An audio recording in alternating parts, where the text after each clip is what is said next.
Assalamualaikum warahmatullahi wabarakatuh. Pada kesempatan kali ini saya jelaskan mengenai anggaran penjualan.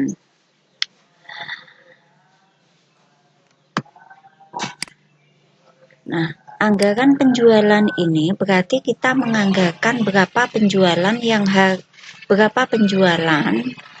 pada tahun-tahun berikutnya, misalkan tahun 2021 dan 2022. Kalau saudara mau menginginkan 2 tahun, ya dihitung anggaran selama 2 tahun tersebut. Tapi kalau saudara itu mau menghitung anggaran selama 1 tahun, ya dihitung cuma 1 tahun saja. Nah, bagaimana konsep anggaran penjualan tersebut? Yang pertama, komponen-komponen pokok dalam penyusunannya itu memakai dasar penyusunan anggaran. Yang kedua, menggunakan menyusun anggaran penjualan. Nah, menyusun anggaran itu yang bagaimana? Ya, tujuan perusahaan itu menyusun tujuan perusahaan. Kemudian yang kedua, strategi perusahaan dalam melakukan penjualan. Jadi penjualan itu kan tidak hanya produk itu dibawa ke pasar, tetapi bagaimana perusahaan itu mempunyai strategi supaya produk itu dapat terjual seperti apa yang direncanakan. Nah, kemudian yang ketiga, menyusun forecast penjualan. Nah, yang kedua ini menyusun anggaran penjualan, anggaran promosi dan advertensi, karena penjualannya kalau promosinya naik, advertensinya naik, itu dapat diperkirakan penjualannya juga naik. Nah, kemudian biaya-biaya penjual, anggaran biaya-biaya penjualan. Nah, di dalam penjualan itu setelah produk jadi ditaruh di gudang, kemudian dipasarkan, tentunya membutuhkan biaya penjualan sampai barang itu nyampe ke tangan konsumen. Nah, kemudian adanya perencanaan pemasaran juga. Nah, faktor-faktor sebagai bahan pertimbangan apa? Yang pertama adalah karakteristik pasar yang dihadapi perusahaan. Nah, karakteristik pasar itu misalkan bersifat lokal. Nah, saudara mempunyai perusahaan, barangnya itu hanya bisa terjual di pangsa pasarnya itu hanya lokal saja, misalkan hanya 1 kabupaten. Misalkan saudara mencoba untuk memproduksi jamu antioksidan, misalkan hanya pemasarannya hanya di lokal saja, di 1 kabupaten saja. Itu mungkin perusahaan-perusahaan kecil yang mana modalnya juga terbatas, biasanya terkendala di situ.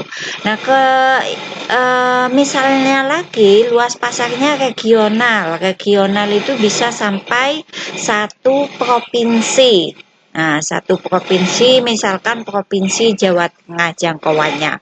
Saudara jual jamu antioksidan karena modalnya cukup, kemudian biayanya mesinnya cukup untuk memproduksi, tenaga manusianya ada, saudara mampu untuk memproduksi barang yang cukup lumayan banyak sehingga bisa dipasarkan jangkauan seprovinsi atau nasional.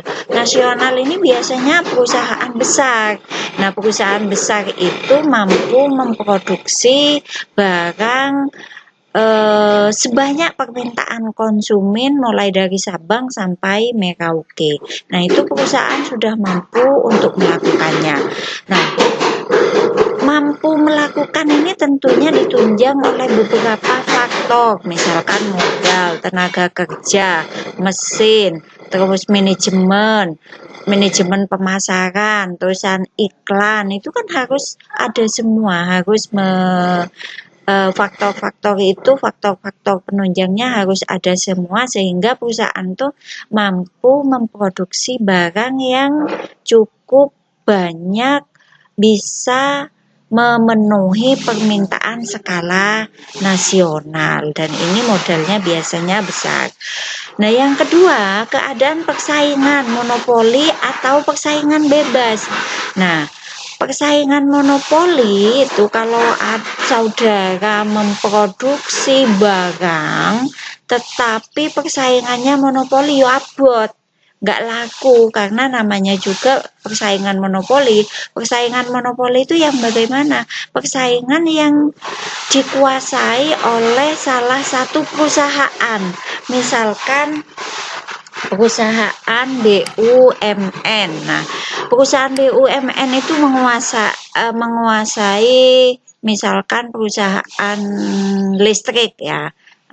Listrik itu kan dikuasai oleh pemerintah. Kalau ada orang yang mampu yang mampu membuat jaringan listrik, itu kan ada sebagian di pedalaman itu, tetapi mereka tidak bisa menguasai pasar secara luas, karena pasar secara luasnya itu sudah dikuasai oleh pemerintah, dalam hal ini BUMN. Ada lagi produk LPG. Nah, produk LPG itu kan juga produk yang sifat pasarnya monopoli, dikuasai oleh pemerintah, sehingga orang mau memproduksi LPG itu kemungkinan besar ya tidak laku, karena pangsa pasarnya sudah dikuasai oleh satu perusahaan. Nah, beda lagi dengan persaingan bebas. Persaingan bebas itu tidak ada campur tangan pemerintah, sehingga barang tersebut siapapun boleh memproduksi, boleh memasarkan, boleh menjual. Nah, ini kalau persaingan bebas. Nah, kalau kondisinya seperti ini, maka perusahaan mempunyai pilihan memproduksi barang, memasarkan, kemudian menjual. Ini bebas, tanpa ada halangan, tinggal manajemen perusahaan itu mampu enggak produknya diterima oleh masyarakat. Nah, yang ketiga, kemampuan pasar untuk menyerap barang atau peluang pasar. Nah,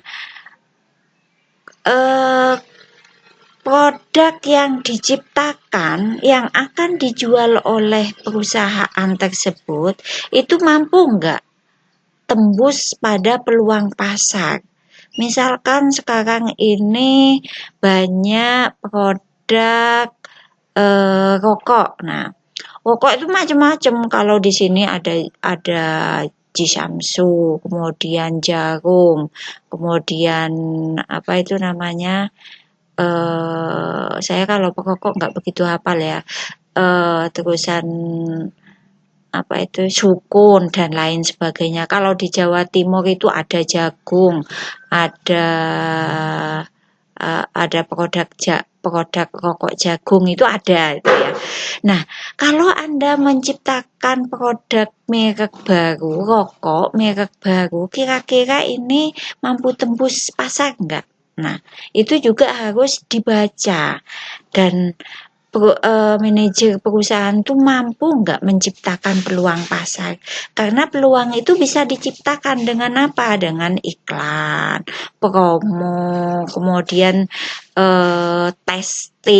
tester barang, sehingga konsumen itu tahu, oh iya ternyata produk ini enak juga ya, dan konsumen besoknya mencari. Nah, itu itu penciptaan pasar. Nah, yang keempat, keadaan atau sifat konsumen akhir atau konsumen industri. Saudara itu menciptakan sebuah barang, itu langsung dikonsumsi atau enggak? Kalau langsung dikonsumsi, namanya itu konsumen akhir. Tapi kalau barang itu nanti akan diproduksi lagi oleh konsumen, berarti bukan barang produk akhir, barang setengah jadi, sehingga barang itu harus diolah lagi. Misalkan benang itu ada yang digunakan langsung, ada yang digunakan untuk dijadikan sebuah kain. Nah, itu begitu kalau benang sifatnya ya. Nah, itu yang pertama, karakteristik pasar yang dihadapi oleh perusahaan. Nah, yang kedua, kemampuan finansial perusahaan. Maksudnya bagaimana? Perusahaan itu mampu nggak membiayai riset pasar yang dilakukan? Karena perusahaan itu harus punya tim ahli. Tim ahlinya siapa? Ya, periset. Di perusahaan yang besar-besar itu sudah terbiasa bahwa perusahaan tersebut mempunyai tim ahli riset. Riset itu untuk meneliti bagaimana peluang pasar, terusan kemudian sifat konsumen fanatik atau tidak, itu diketahui dari riset semua. Dan riset ini biayanya mahal dan bahkan sangat mahal, tinggal ruang lingkup wilayah yang diteliti. Kalau misalkan wilayahnya itu satu kabupaten, mungkin riset eli-elian itu 20 juta ya, itu sudah cukup. Tapi kalau ruang lingkupnya sampai 7 kabupaten, itu bisa ratusan juta, bahkan biayanya mencapai 400 juta. Nah, itu biaya-biaya riset ya, kalau yang saya ketahui. Tapi kalau kebijakan perusahaan itu beda-beda. Ada yang membiayai riset itu dengan teknik pegawai tetap perusahaan, digaji bulanan, dia memang tugasnya meriset. Kemudian ditambah nanti kalau ada biaya-biaya yang lain, misalkan biaya transportasi, olah data, itu kan lebih murah kalau seperti itu. Tetapi kalau kerjasama dengan perguruan tinggi, kerjasama dengan lembaga periset nasional, itu biayanya mahal. Seperti yang kita ketahui, kalau musim pencalonan presiden, kemudian gubernur, wakil bupati, ini lembaga-lembaga periset kan laris manis ya. Nah, itu ratusan juta loh biayanya untuk mengeluarkan opini yang disampaikan itu, karena memang biaya riset itu sebenarnya sangat mahal sekali. Nah, yang kedua, kemampuan biaya usaha-usaha untuk mencapai target penjualan. Nah, perusahaan itu bagaimana sih caranya iso menjual sesuai dengan apa yang direncanakan, menjual barang produk sesuai dengan yang direncanakan. Misalkan saudara punya perusahaan, rencana tahun 2021 harus mampu menjual baju 1000 lusin 1 tahunnya. Nah, iki piye carane? Nah, piye carane untuk mencapai target penjualan? Tentunya perusahaan harus punya modal yang banyak, punya tenaga kerja yang cukup, punya mesin yang bisa digunakan untuk memproduksi, manajemen yang luar biasa. Nah, ini syarat-syaratnya untuk mencapai target penjualan. Nah, kemudian kemampuan membeli bahan mentah juga ini sangat mempengaruhi, karena kalau tidak ada bahan mentah itu kan bahan dasar bahan pokok yang dipakai oleh perusahaan untuk memproduksi sebuah sebuah unit barang yang akan dijual. Nah, kalau finansialnya perusahaan itu tidak cukup, maka perusahaan itu tidak bisa membeli bahan mentah kalau biaya operasionalnya tidak cukup gitu. Nah, yang ketiga, kondisi personalia. Misalkan jumlah tenaga kerja cukup, kurang, dan berlebihan.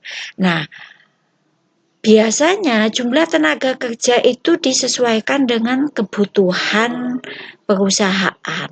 Nah, bagaimana kebutuhan perusahaan itu? Perusahaan yang memprediksi berapa unit yang harus diproduksi, berapa unit yang harus terjual, sehingga perusahaan itu tahu berapa SDM yang dibutuhkan gitu. Apakah jumlahnya sedikit atau sedang atau jangan sampai berlebihan. Karena kalau berlebihan nanti biaya tenaga kerjanya itu menjadi mahal. Kalau biaya tenaga kerjanya mahal, maka perusahaan tersebut labanya akan turun. Logikanya begitu.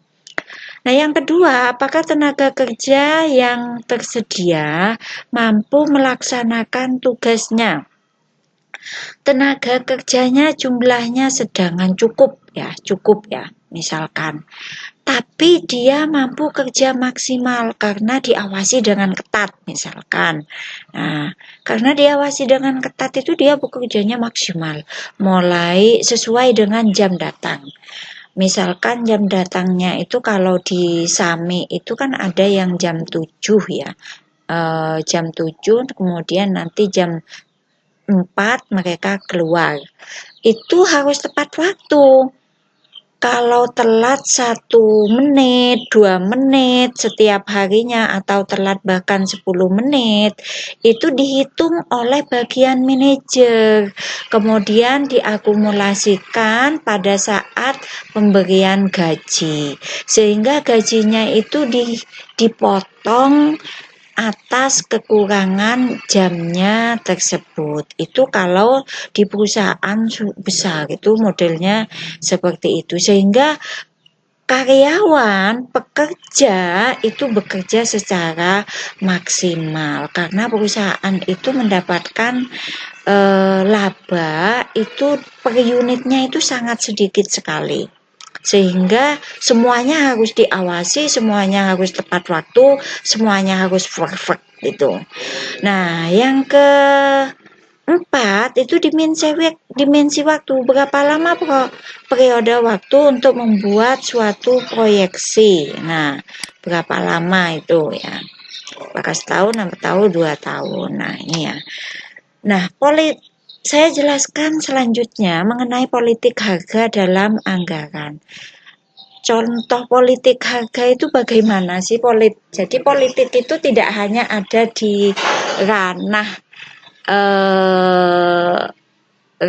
pemilihan presiden dan seterusnya ya, tetapi tidak hanya di partai politik saja, tetapi yang namanya politik itu ada di perusahaan, misalkan politik harga. Nah, bagaimana sih politik harga itu? Misalkan sebuah perusahaan berharap akan menjual, jadi perusahaan ini kepingin banget menjual 42.000 unit produknya. Sementara harga dari produk tersebut Rp200 per unitnya. Yang biaya yang ditanggung oleh perusahaan 1.500.000 yang bersifat tetap, itu yang tetap ya. Sementara variabelnya 3.150.000 itu yang variabel. Tetapi akhir-akhir ini diperkirakan target penjualan tidak tercapai, manajemen dihadapkan Pak. Nah, kalau sudah kenapa perusahaan tahu target penjualan itu tidak akan tercapai? Karena perusahaan itu mempunyai tim ahli, tim penelitian gitu ya. Kemudian dia tahu sehingga produknya itu nggak mungkin lah kalau terjual sebanyak itu gitu ya, untuk tahun periode yang akan datang. Nah, kalau kondisinya seperti ini, maka perusahaan harus mempunyai 3 pilihan.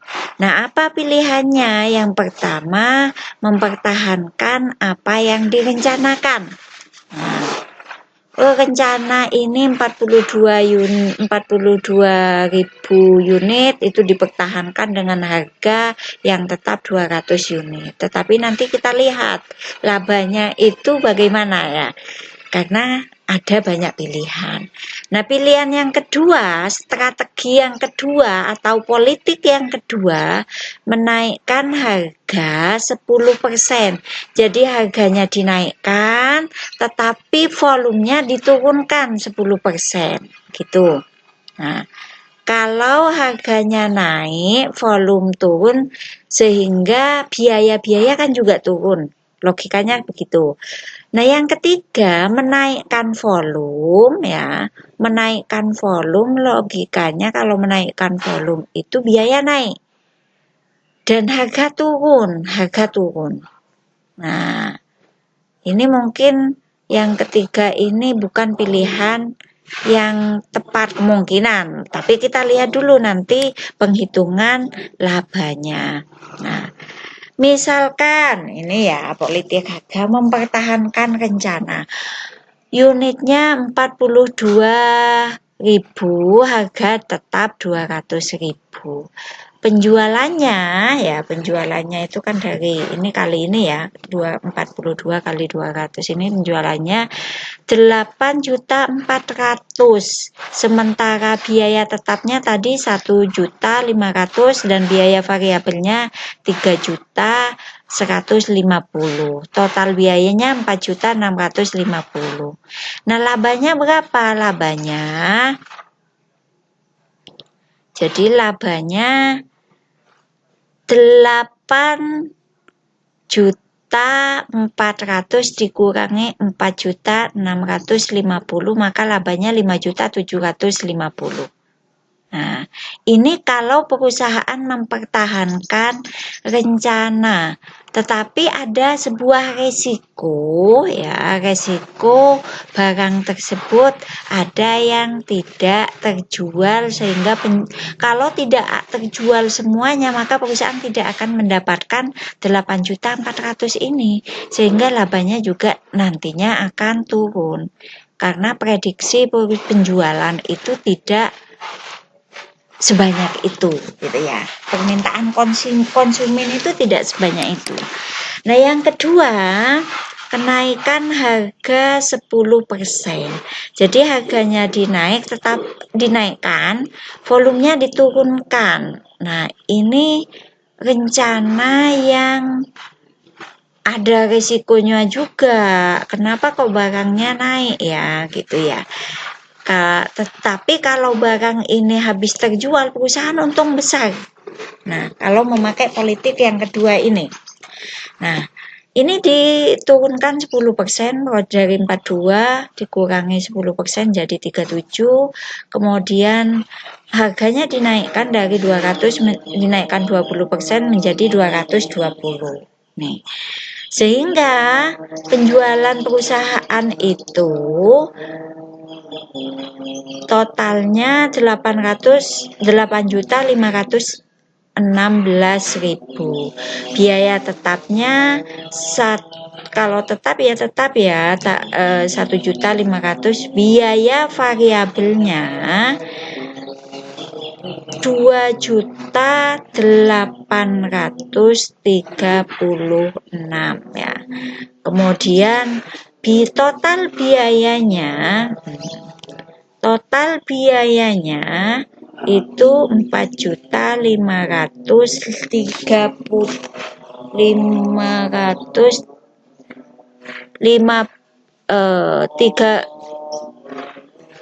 berapa sih ini 555.000. Nah, labanya itu dari 8.516 dikurangi 4.555 ketemu 5.981. Nah, politik yang kedua ini politik yang paling banyak memberi keuntungan kalau produknya terjual. Nah, coba bandingkan dengan sebelahnya yang mempertahankan produk. Nah, lebih banyak yang tengah. Kemudian sebandingkan dengan yang sebelah kanan juga lebih banyak yang tengah. Nah, sementara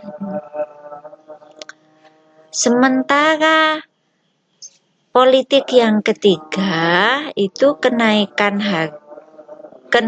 volume 10%, jadi 42 ditambah 10% 46 ya, 46.200. Sementara harganya diturunkan 10% menjadi 180. Nah, dengan harapan kenapa harus diturunkan? Dengan harapan semua produk yang diproduksi itu bisa terjual karena harga murah. Itu harapannya seperti itu. Sehingga penjualannya 8.516. Jadi penjualannya walaupun harganya turun karena produknya naik, tetap banyak ya. Biaya tetapnya 1.500, biaya variabelnya bertambah menjadi 5.400, bukan 5 ya, 3.465. Total biayanya 4.965. Sehingga labanya itu 5.551. Ini kalau dibandingkan dari tiga politik ini, maka yang paling memberikan laba terkecil adalah politik yang ketiga, kenaikan volume gitu. Nah, saya ingin melihat 2.805 biaya variabel untuk kedua ketiga itu bagaimana caranya kok bisa ketemu seperti itu. Nah, coba saya lihat di Excel saya ya, biar jelas jelentrehannya lo biar jelas ya. Nah, kenapa biaya variabelnya itu bisa naik ya, ditambah 375 dikalikan 3.800, sementara 75 rupiah dikalikan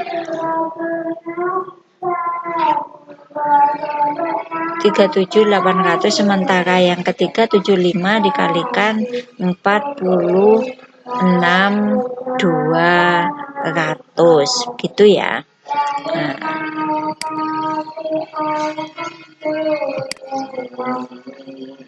saya lanjutkan dengan pendekatan bisnis perusahaan. Nah, pendekatan bisnis perusahaan itu pendekatan spekulasi.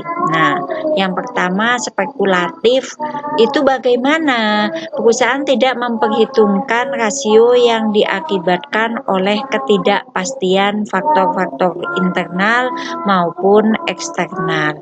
Nah, kalau seperti ini berarti manajer perusahaan itu pemberani. Jadi dia mau untung rugi itu dipikirkan di belakang. Itu perusahaan yang pemberani spekulatif.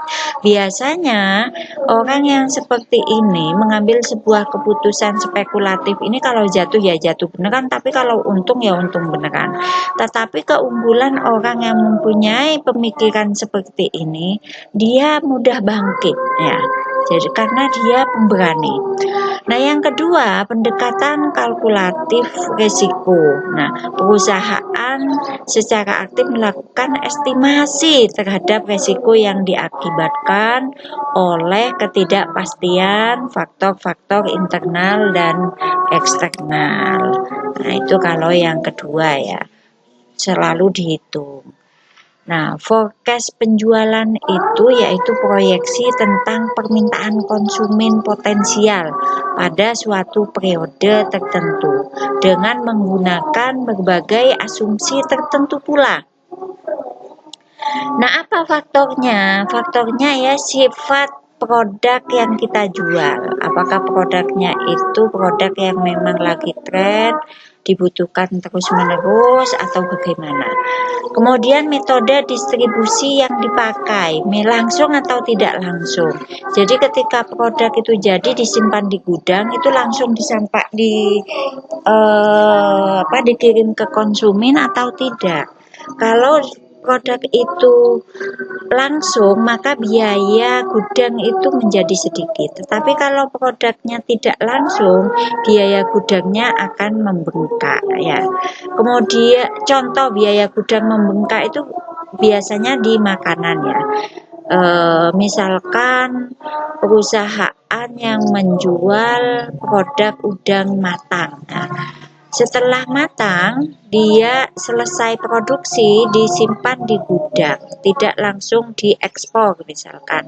Kalau tidak langsung diekspor, ya, biasanya kalau makanan matang itu supaya tidak basi, tidak busuk, tidak cepat kadaluarsa itu disimpan di beberapa tempat, misalkan diasinkan, dikeringkan, didinginkan. Nah, saya contohkan didinginkan. Berarti gudangnya itu harus didinginkan kurang dari 5 derajat.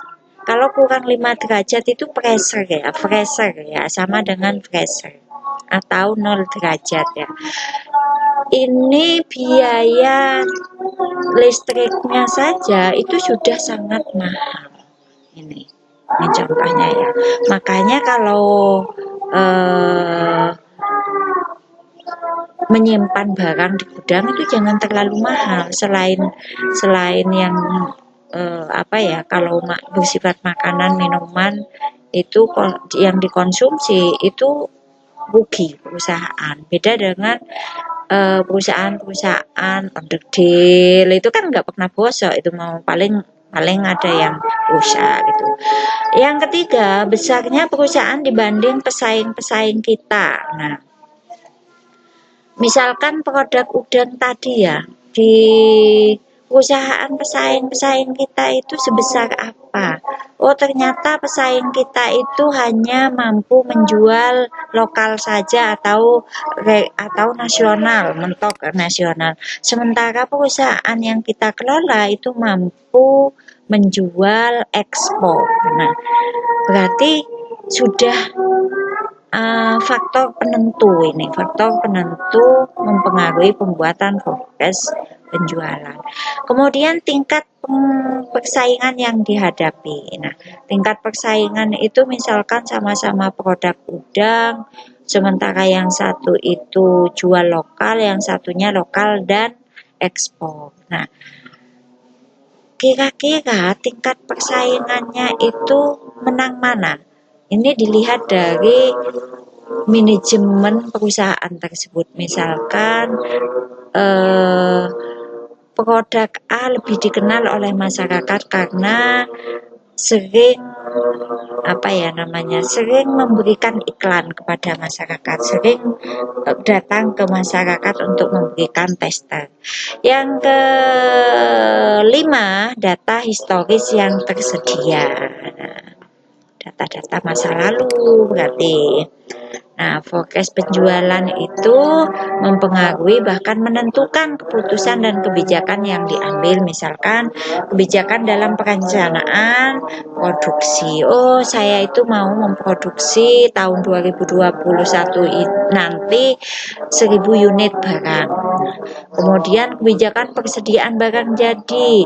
Nah, kebijakan barang jadi itu berapa? Itu harus dihitung. Jangan sampai terlalu besar dan jangan sampai terlalu kecil, karena kalau terlalu kecil nanti ada permintaan konsumen, perusahaan tidak mempunyai barang untuk disalurkan dan diberikan ke konsumen, dan juga tidak terlalu besar.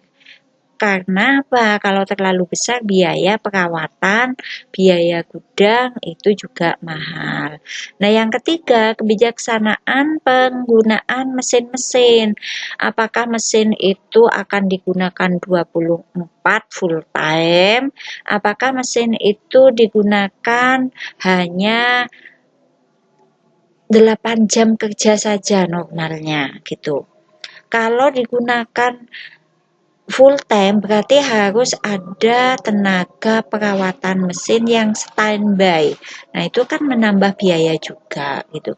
Tapi ini perusahaan sudah menganggarkan anggaran biaya sehingga tahu berapa biaya yang harus dikeluarkan setiap bulannya untuk rencana produksi. Nah, yang keempat, kebijaksanaan tentang investasi dalam aktiva tetap. Misalkan perusahaan itu mau menambah mesin lagi, mau menambah ruang gudang, mau menambah gedung, mau menambah aset berupa kendaraan. Nah, ini juga menjadi forecast penjualan. Yang kelima, rencana pembelian bahan mentah dan bahan pembantu. Nah, yang keenam, rencana aliran kas perusahaan.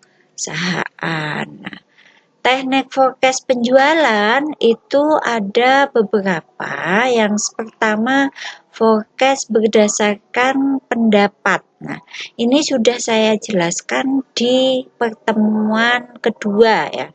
Pendapat salesman, kemudian pendapat sales manager, pendapat para ahli, survei konsumen ya. Jadi ini apabila menggunakan metode kualitatif, sementara yang B ini, yang B ini menggunakan kuantitatif, analisis perhitungan statistik, analisis tren.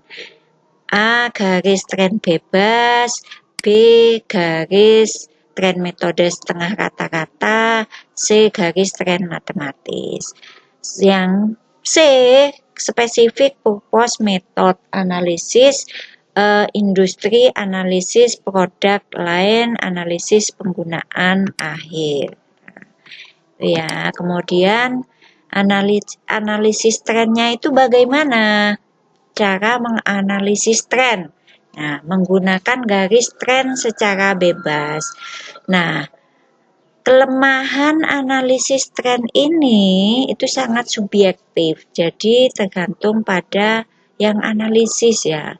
Jadi tidak kurang objektif dan kurang memenuhi persyaratan ilmiah sehingga jarang digunakan. Nah, yang kedua, metode ini memberikan kebebasan penuh untuk menggambarkan garis tren berupa garis lurus yang terletak di antara titik-titik data asli. Nah, contoh penjualannya misalkan tahun 2010 sampai 14. Jumlah penjualan 4.200 di 2010. Kemudian 2014 itu 4.640. Nah, kemudian analisis trennya itu seperti ini. Dari data di atas akan dibuat tebaran titik-titik. Jadi trennya itu agak naik turunnya. Kadang naik, kadang turun, kadang naik juga. Ini juga biasanya dipakai oleh perusahaan itu untuk meyakinkan investor itu berbagai macam alasan akan disampaikan gitu supaya investor itu tidak lari gitu.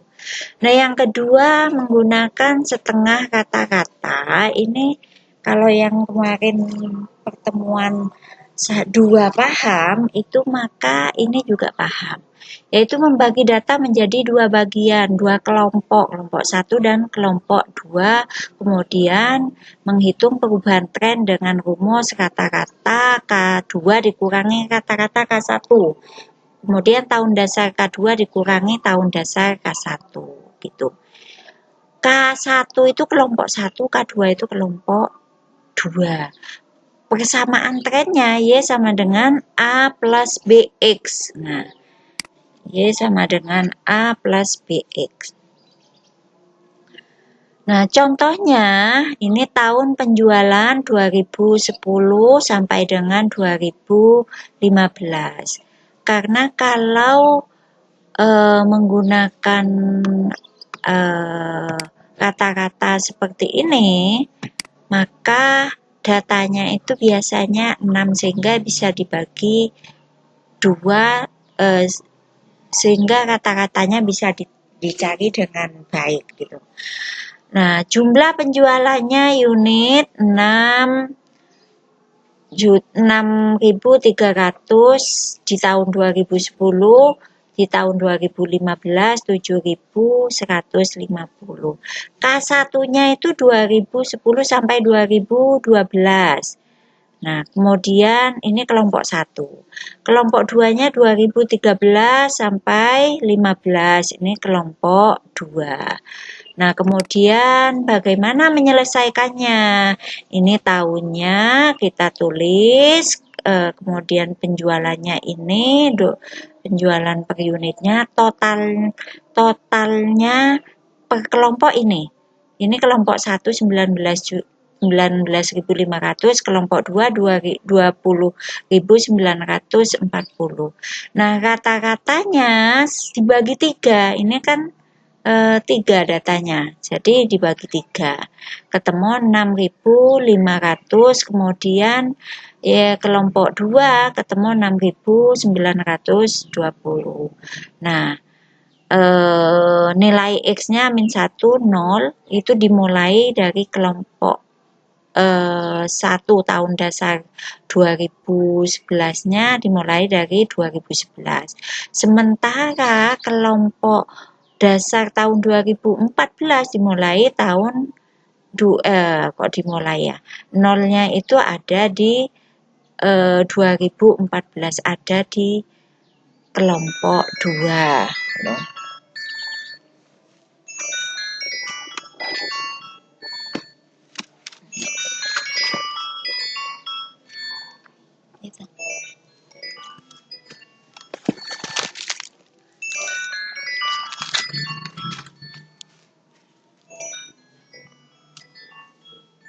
Ya, sebentar ya. Sebentar ada.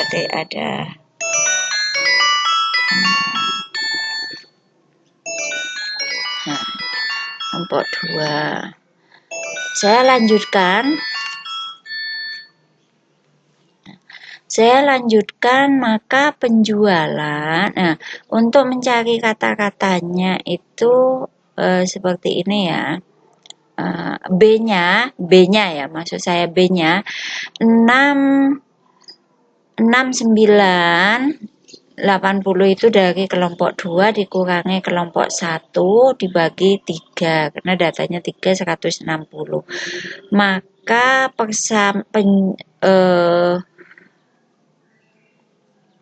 Y-nya tahun 2011 sama dengan 6.500 ditambah 150X. Di tahun 2014, 6.980 ditambah 160X. Maka penjualan tahun 2016 sama dengan 2000 Y tahun 2011 6.500 ditambah 160X ya, sama dengan 6.500 ditambah 160 dikali 6. 6 itu datanya ini ada 6 ya, sama dengan data keseluruhan ada 6 sama dengan 7.460. Kemudian tahun 2014 itu 6.980 ditambah 160X. 6.980 ditambah 160 kali 3. 3 itu per kelompoknya 3 ya, sama dengan 7.460. Nah, itu kalau memakai rata-rata. Nah, kemudian kalau tren secara matematis, metode momen penentuan tahun berada pada awal data.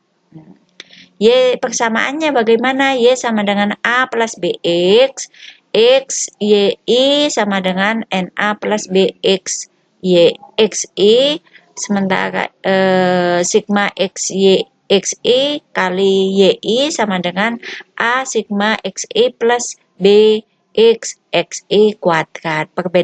Perbedaannya dengan metode semi average adalah pemberian skor X-nya. Nah, skor X-nya ini memakai skor 0. Nah, ini misalkan contohnya, sebuah perusahaan yang memproduksi obat-obat kimia mengalami peningkatan penjualan yang fluktuatif untuk obat anti jerawat.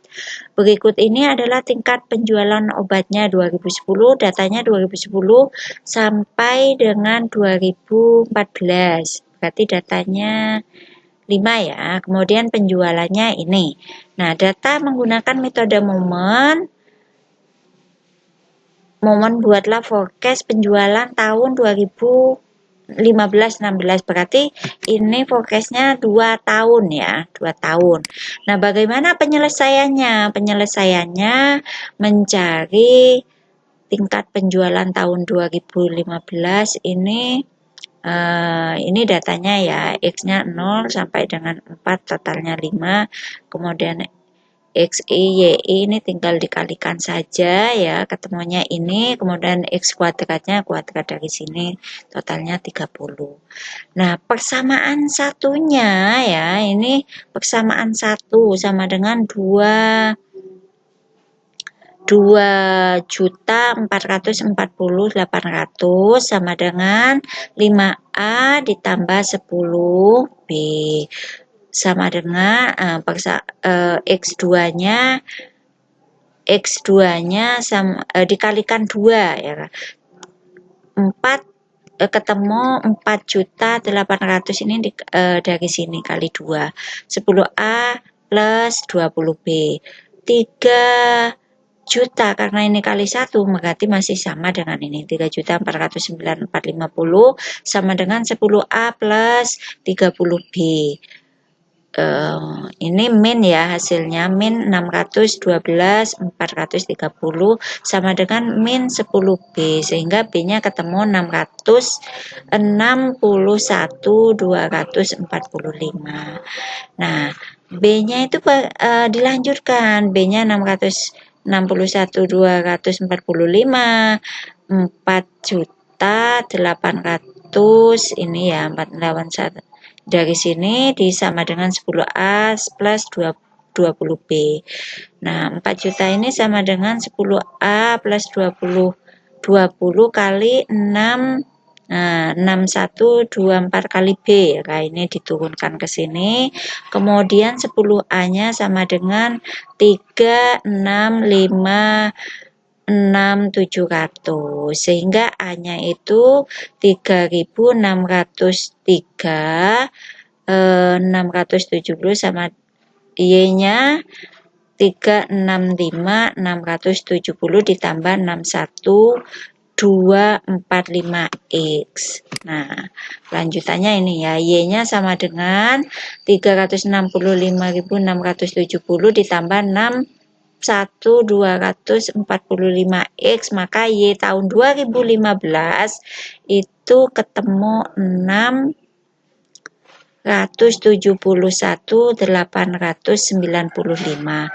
Maka Y 2016 ini dimasukkan semua ya, ketemu 733.140 itu ya. Itu kalau menggunakan metode momen. Nanti saya lanjutkan yang kedua dengan metode saya lanjutkan saja ini ya, tinggal satu ini. Metode least square, persamaannya ya. Least square itu penentuan tahun dasar berada pada tengah data.